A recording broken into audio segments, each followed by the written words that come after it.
So throughout the duration of this entire video series, I've pretty much had one goal in mind, which is showing the Studio One equivalent to Pro Tools style workflows, whether that's recording, editing, production, mixing, basically being able to say, okay, how did I do it in Pro Tools? This is how it's done in Studio One. Now, with that being said, there are some features that are really unique to Studio One that I feel like I would be doing a disservice if I didn't at least bring these up, because as much as we tend to get married to the certain techniques that we use in terms of workflow, if there's something that is useful and might be better than an older way that we're doing things, then why not showcase it? So in this video, we're going to cover a bunch of different features that are really unique to Studio One that I think might be helpful. And then you can choose which ones you either want to keep or omit. Now, also, I'll be making sure that I add chapters within the YouTube video so that you can skip through if you want to kind of not pay attention to certain features and you want to skip to other ones. All right, so let's dive in. I might refer back to this list as we go. So, markers. Anybody that I've ever worked with has always used markers. If you're an organized person, it's a great way to stay organized. Verse 1, chorus, you can jump to different sections. It's a visual indication. Just a great way to be able to move around. We already covered markers. They're part of the global tracks, but let's go over a couple other things quickly. I mentioned that there was a key command that we can use, which is Y, or we can just park our cursor somewhere and then use the insert markers. I tend to use key commands 99% of the time for everything. One difference I wanted to point out with respect to Studio One's markers in Pro Tools is, let's say we had markers and we were just using an auto-numbered system. We hadn't named them yet. Let's say you can see over here 2, 3, 4, 5, and let's say that it went all the way down to 10 at the end of the song. If I was to park my cursor here and add a new marker, I want you to keep an eye on what happens to these numbers, right? We got 3, 4, 5. Now we have 4, 5, 6 because this one has become 3. So if you add a marker anywhere and there's auto-numbered, then it will automatically fix the numbering. As for the last 20 years that I used Pro Tools, if you were to add that same marker, that would become marker 11. So that's one small change. Now, another thing I want to point out is that let's say you wanted to add a custom name instead of auto number. Instead of using Y, use Shift Y. Now we can add a custom marker name. So every time I wanted to add one with a custom name where I know what I want to call it, easy as that. Okay, now I'm going to highlight across all of these, right click, and let us delete these. So if you're using a marker style workflow for your productions and you were able to put this much together in terms of creating a song, adding markers, and starting to do some recording, I want to take a look at a feature that's really unique to Studio One that I use all the time. I think it's really, really useful. So I'm going to right click any one of these markers and let's click Create Arranger Sections from Markers. Now, see what happens over here? We have these different sections. They're available all in the same color right now, but if I was to right click, I could give these a custom color. And if I wanted to rename anything, that's something I could do. If I wanted to select multiple ones together, even if they were non-contiguous, I could hold down Shift and select multiple events in the Arranger track. And then I could right click and I could give these a very specific color. So, what's the deal with the Arranger track? Well, first of all, it gives me a color break, which is nice to see just in terms of organization. This is actually one of the things that I really liked in Pro Tools. But the other thing is how it affects the way that you're able to edit in Studio One. So this is a really simple session, right? We only have a few stems in here and one effects track. But let's say that this was a really advanced session. Maybe I had a high track count, 100 tracks. I had virtual instruments, audio tracks, effects channels, VCA channels, bus channels, lots of automation. Macros give us, or rather the Arranger track gives us a way that we can almost kind of edit in a macro way. Now this is especially useful for people who are doing modern grid-based productions where you're very much working in bars and beats. Not so useful if you're working in a free time with a varying tempo map. But what do I mean by this? Okay, let's say I wanted to duplicate this B section. If I had my whole track done and I said, you know what, this should repeat. Really easy. I'm going to use the D key to duplicate. Notice it shuffled everything over because this is the part of the workflow of the Arranger track. Now, what about if I wanted to take this A section and I wanted to maybe replace this D section altogether? I could just click, hold, and drag across, and we have replace. Now, what if I wanted to make a copy of the A section and replace it? Again, click, hold, and drag using the Alter Option modifier, and I can replace. What about if I wanted to insert this in between these two? All right, if I wanted to just move it and have intro and A and B butt up against each other, then I could just move this here. Now, I could also move multiple sections. What happens if I wanted to take these three and I wanted to move them in between these two? I can just do this, click, hold, and drag, and now everything has been scooted over. So for this reason, they're an extremely useful editing tool. Typically, I like to use markers and arranger sections. And one thing that I will do is sometimes I'll start off my production with arranger blocks, and other times, and I can actually create markers from my arranger sections, and other times I'll do the opposite order. It really depends on the way that I want to work. Now, another thing that we can do with markers, or rather with arranger sections, let's say that I'm additioning some different sections and I want to make some decisions in terms of my editing. Maybe I want to determine, maybe this is going from A to B right now. And I want to see what it would sound like to go from A to D. Just in terms of an editing decision. Any one of these events that we click, notice if you have your inspector open, which is something I would recommend leaving open so that you can see some of these details. We have a sync mode. Now this we have off, we have 1 bar, 2 bars, 4 bars. Basically what this means is that it will play the duration of the sync mode, and then whatever you have selected by, for example, double clicking, it will automatically move to that after that duration is over in terms of the sync mode. So I'm going to let this play, and as this passes bar 12, and keep in mind we have a 1 bar sync mode, I'm going to double click the D section. Now it's going to jump to D. Now maybe when it gets to bar, let's say 28, I want to see what it sounds like to go back to B. I'm going to double click. Intro. And I want to see now what it sounds like to go into the E section right as we hit bar 5. So we almost have like a live looping mode where you can test out different arrangements. And then if you're happy with whatever you've decided, then you can just quite simply, drag and drop these to replace, select multiple ones, either replace or insert. We can also do the same thing from here. For example, I could insert or replace either one of these sections from within this side. But in terms of the way my brain works and the way I've been editing in a DAW for 20 years, it is left to right. All right. So that is the arranger sections. Now here's something else that kind of goes hand in hand with the arranger sections. Let's say you want to try out an alternate edit, but you're really happy with where you are and you don't want to mess anything up. You've got everything dialed in perfectly and you don't want to run into any chances that you're going to accidentally mess something up. So I'm going to hold down Shift and double click, which will select all of the events on a track, whether it's a global track or an audio track or an instrument track, whatever. I'm going to now right click, and now we have these options over here, copy to new scratchpad, move to new scratchpad. Let's choose copy to new scratchpad. Notice what happens now is we have this double arranger section, and it can be quite confusing if you're not sure what you've done. And if you ever do it by accident, the way that we can close it is just by clicking this scratchpad icon. But essentially what this gives us now is it gives us the ability to do some alternate edits. Maybe we want to move some things around. We want to resequence things. Maybe I want to try duplicating this section, and moving all 3 of these to happen maybe over here. We can resequence everything. Now, when you have this split screen with the scratch pads, the easiest way I can give the advice in terms of knowing where you are is notice that as we're on the right side, which is the scratch pad focus, notice our numbers over here in terms of our main counter and our secondary counter, they display in an aqua blue, which is the same color as our loop brace.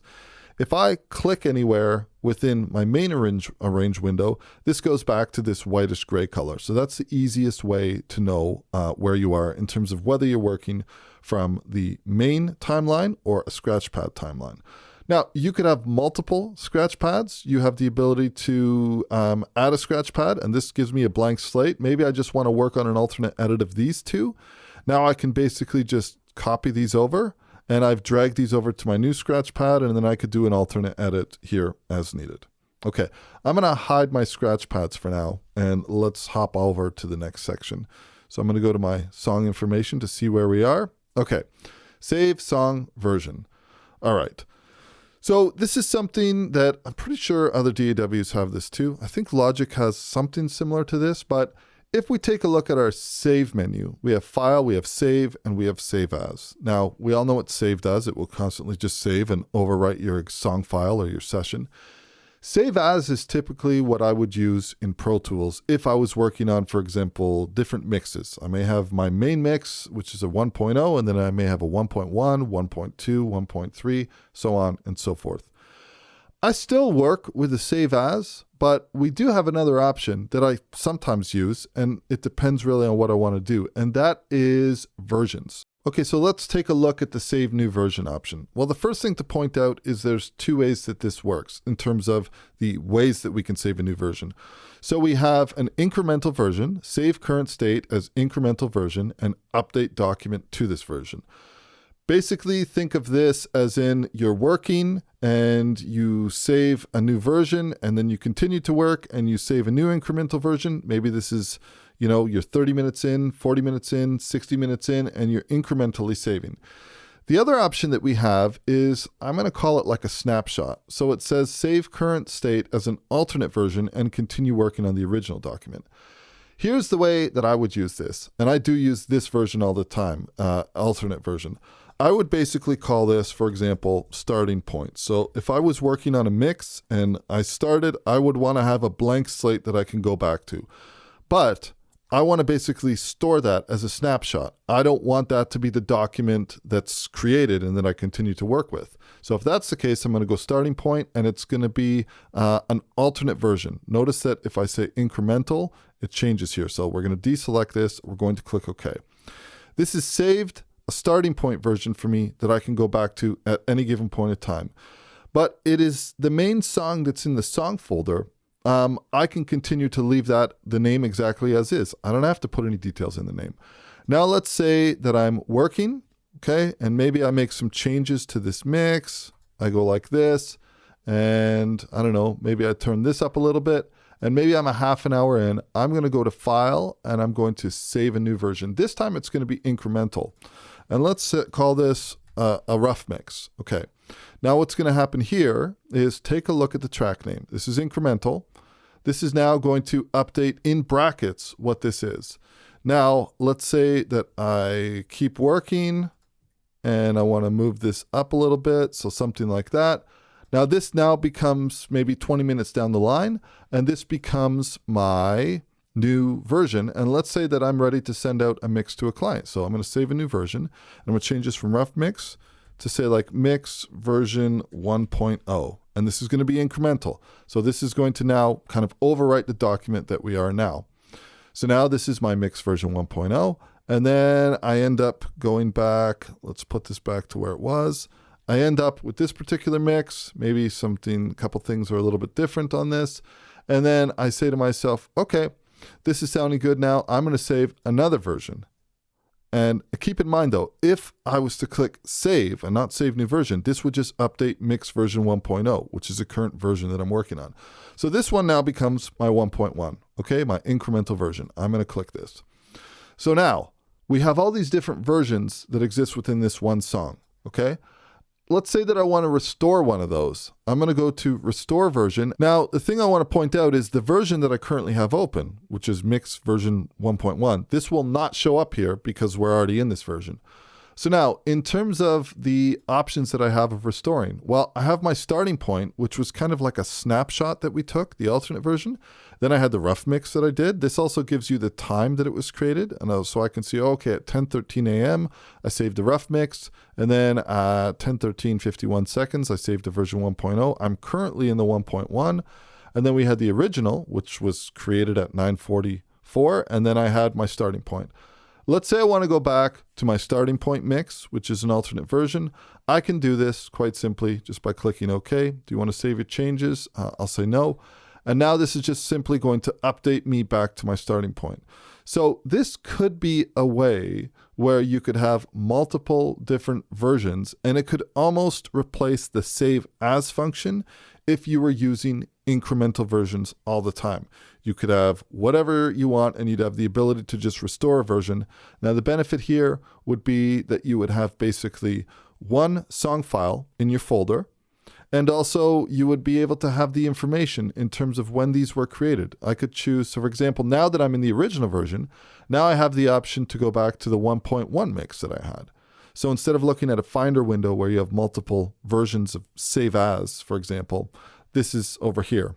And you can see the age, the date, the time, and the description. All right.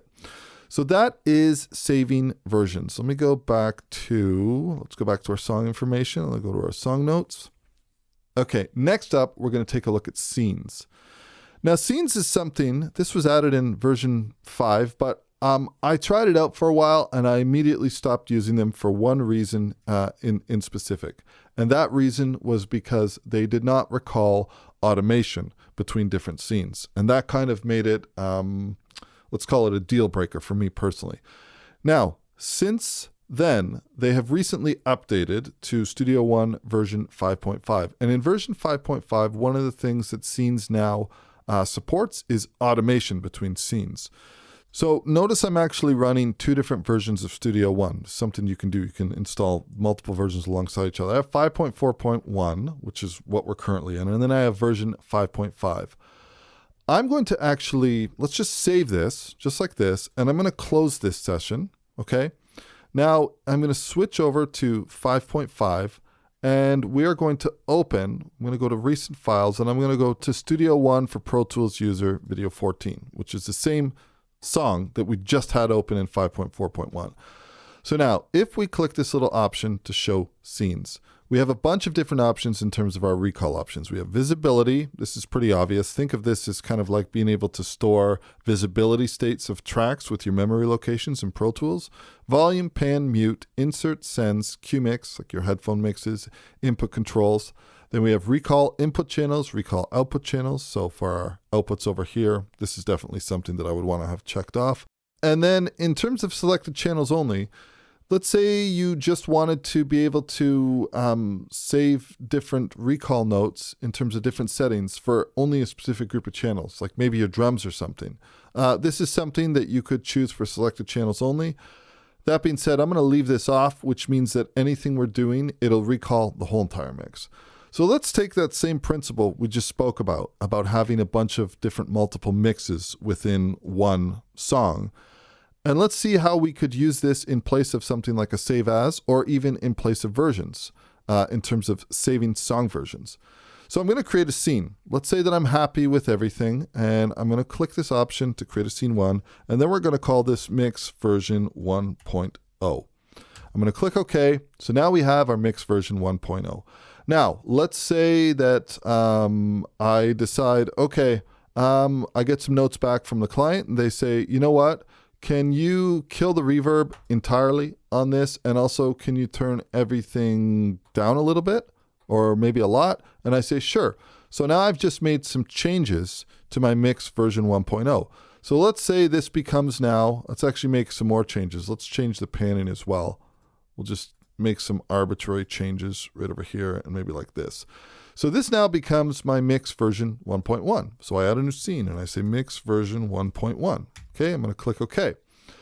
Now, at this point, we have two scenes saved. So if I click mix, let's actually just play something. So we're listening to mix version 1.1 now. We can see this with the blue color indication. Now let's say I want to go back to my version 1.0. So now we're going back. You can see we have Valhalla verb.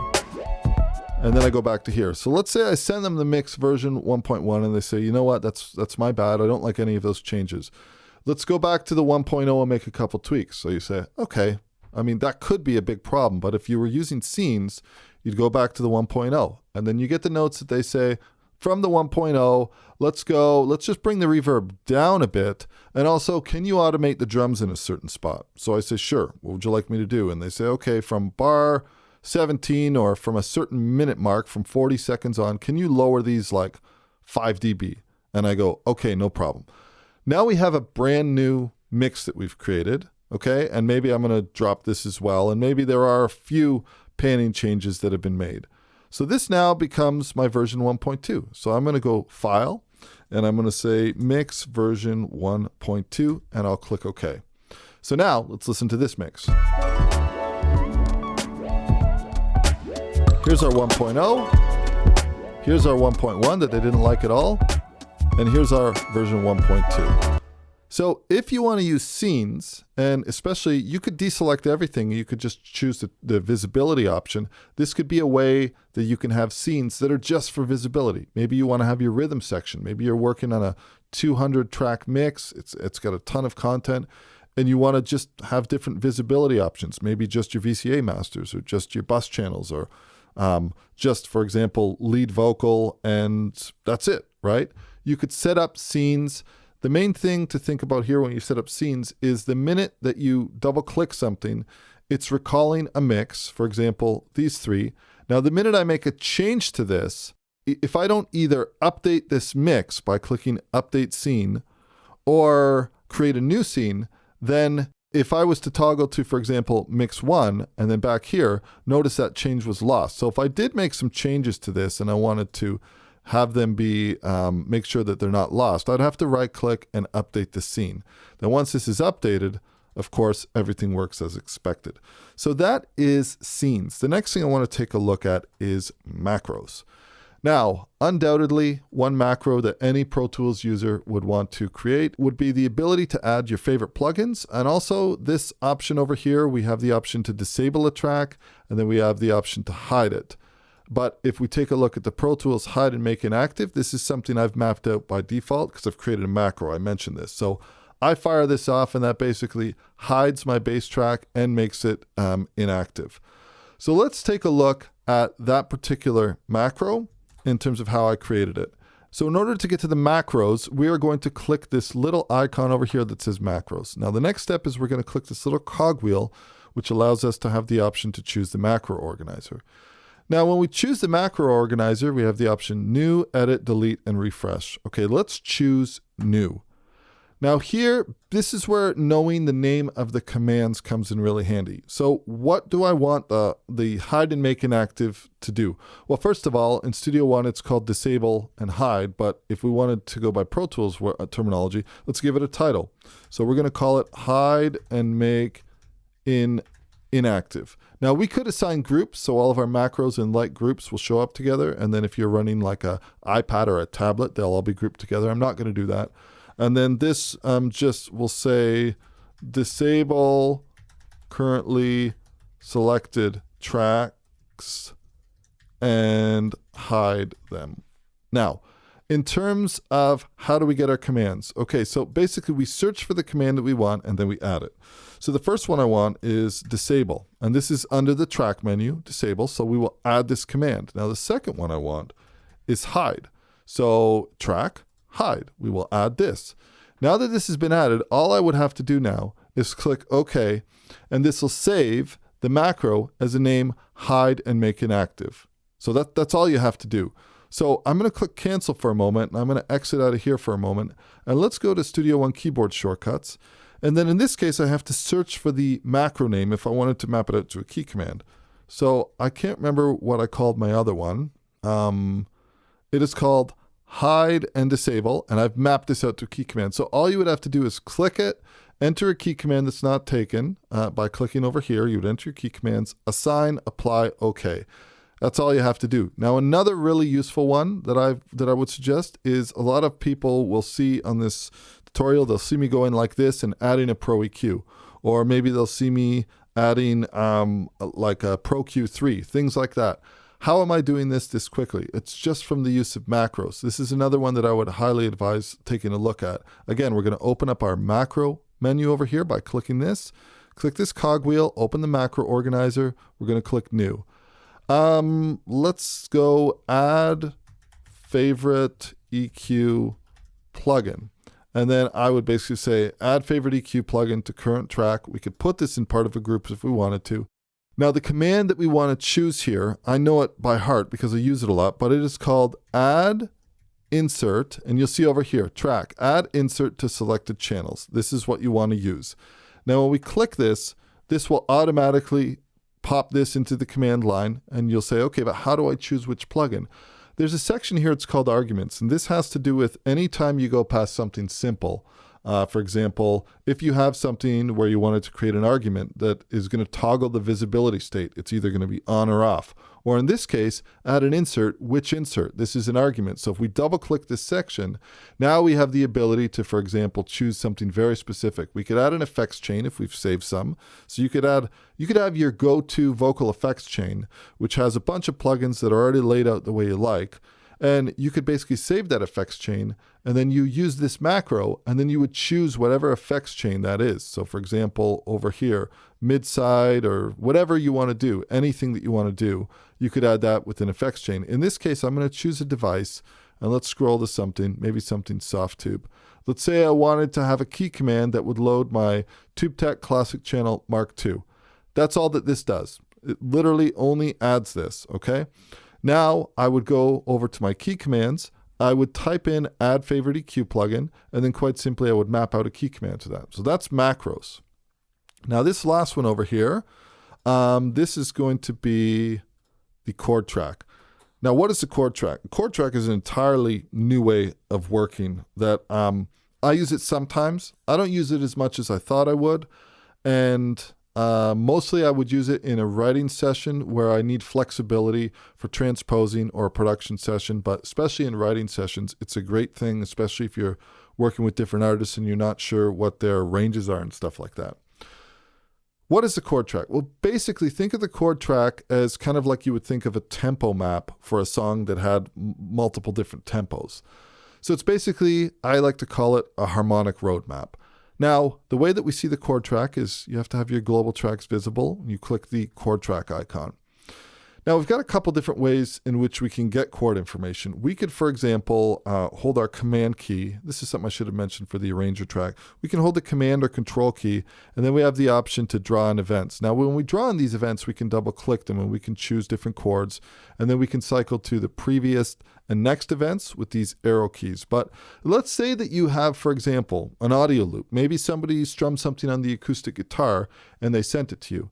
If that has any type of harmonic information, then all you have to do is literally click, hold, and drag this into the Chord Track. It's going to do an analysis of this audio event, and it's going to place the chords that it determined were used. Now, in this case, it's done a good job. It happens to be, very accurate in this case.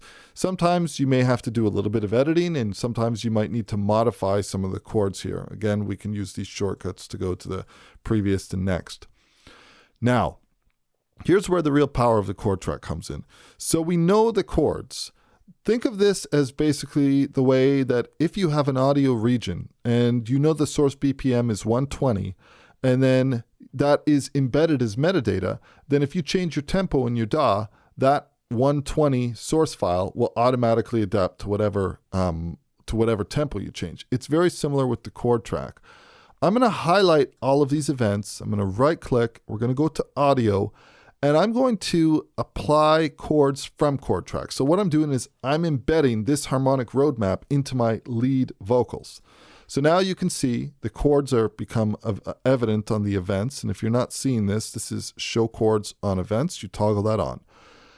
Now that the audio has the information of the Chord Track, it knows what the chords are, what the underlying chords are supposed to be. Also, with respect to MIDI clips or MIDI regions, Studio One has direct access to any MIDI note, any note data that's on a MIDI clip or a MIDI region. So this is automatically known just by default. Studio One knows what this is. And if you had chords or a MIDI chord of some sort, if you're working with a MIDI chord pack and you were to drag this into the Chord Track, it would do the exact same analysis. So how is this useful? Okay, besides being just a visual tool where we mark what our chords are. When you're talking about doing things in writing sessions, you might want to try out different chords, and also you might want to just get something on the go really, really quickly. You could, for example, start a writing session, and then if you had a piano track in, I'm going to basically just open this up. Let's take a look at what this is. Let's actually solo this. This is literally C major, stacked, and then in some cases I went up on the octave. Now let's take a look at the bass guitar. Take a look over here.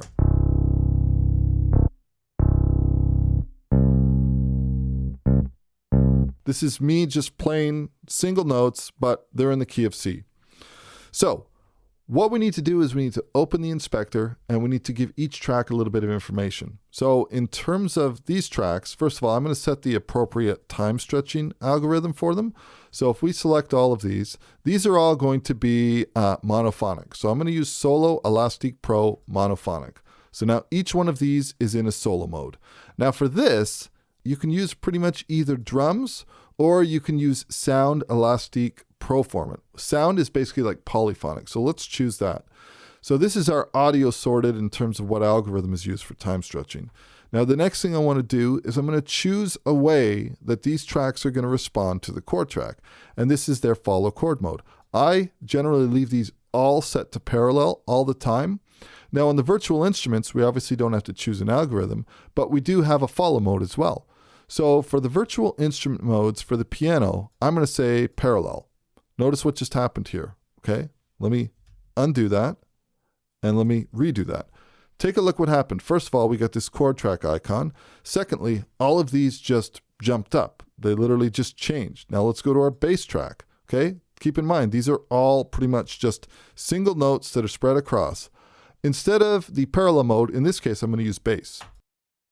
Notice that everything snapped to a tonic that makes sense according to our chord track. So now let's listen to this. 16 years later in this young lady, speaking to a crowd who needed to see, she tried and tried. Now we can toggle all of the tracks globally. We can toggle this global track on and off. So if I click this, if I click the follow, notice that our MIDI changed over here and these snap back and it won't sound right. 16 years. So let's put follow back on. Here's my two main things that I use it for, in all honesty. I like it sometimes to create a really quick bass line. I might just draw some quarter notes or something, or eighth notes, and then I might set it to bass. And if the chords are there, it'll give me at least a tonic in 2 seconds flat. But one of the things that's really useful is, let's say that I'm working with a vocalist and I've done some production. And the vocalist says, you know what, that last note, or the lowest note that we hit, it's a little low. Can we go like one step up? And I say, okay, sure, yeah. So if I've gone through the process of setting the proper algorithm and setting each one of these instrument tracks to have a follow chord mode, then basically what I can do is shift double click to select all the events in the chord track. I can right click and I can transpose. Now I'm going to move everything up 1 semitone. So we'll click OK. Now, if we listen to the before and after here, 16 years later in this young lady, speaking to a crowd. pretty amazing, right? Let's go another step up. Let's go 2. Actually, we'll go 1 and then we'll bring it back. So now we've gone 2 steps up. 16 years later in this young lady, speaking to a crowd who need. So anything that you have in terms of whether it's audio, regardless, audio, MIDI, we can move things up or down. Now, let's undo once and let's undo again to bring ourselves back to where we were before. Now, here's kind of the last thing that should hopefully drive this home. I would never do this, but here's just kind of showing how incredibly powerful this can be. If we take a listen to this transition that goes from here into the G major, from E minor to G major, But they roll their eyes. let's say for some crazy reason that I wanted to literally change this chord from a G major to a G minor. Keep in mind, the chords are embedded into the lead vocal tracks. So it knows what scales to use and what chord it's part of. I'm going to change this to G minor. Now watch what happens here. There's a little icon, that indication over here that happens on these events. Now let's listen to this same section. We'll give it one bar pre-roll. They tried and tried, but they roll their eyes. Do you hear what happened there? We literally went from major to minor. Now, if we isolate these, and let's have a listen to this one, Roll their eyes. and I'll have a listen to the music reference. Now, let's bring it back to G major. It's literally going into the audio, even though we have pianos, we have strings, and we have acoustic guitars. It's changing the note. It's lowering the third of the chord by a half step. I'm not saying it sounds perfect, but in terms of a writing tool to have the ability to do this, that is pretty crazy. Now, when you combine all of these together, the arranger track, the scratch pads, the versions, the scenes, being able to use the chord track, all of these tools they're incredibly unique to Studio One. And it's something to think about in terms of if you're doing something a certain way, like for me, the way I always use a file save as. There was a point where I used all the time I was using versions. It really depends on what I'm trying to do or being able to have a snapshot. Now that the new mix scenes have the automation, it's quite possible that I might just have a session that says such and such song, MH mix, and then I might be able to use the scenes to have my mix version 1.0, 1.1, 1.2, 1.3, anything, and I can toggle back and forth, or I could go back to a previous state and make modifications and be easily going to back to previous mixes without having to close and open things and so on and so forth. So I know it's a long video, but hopefully the chapters help out. But that is some of the awesome features that are available, really unique to Studio One. And I thought I'd be doing a disservice if I didn't at least have a look at these. So that's it for this video, and I will catch you in the next one. Cheers.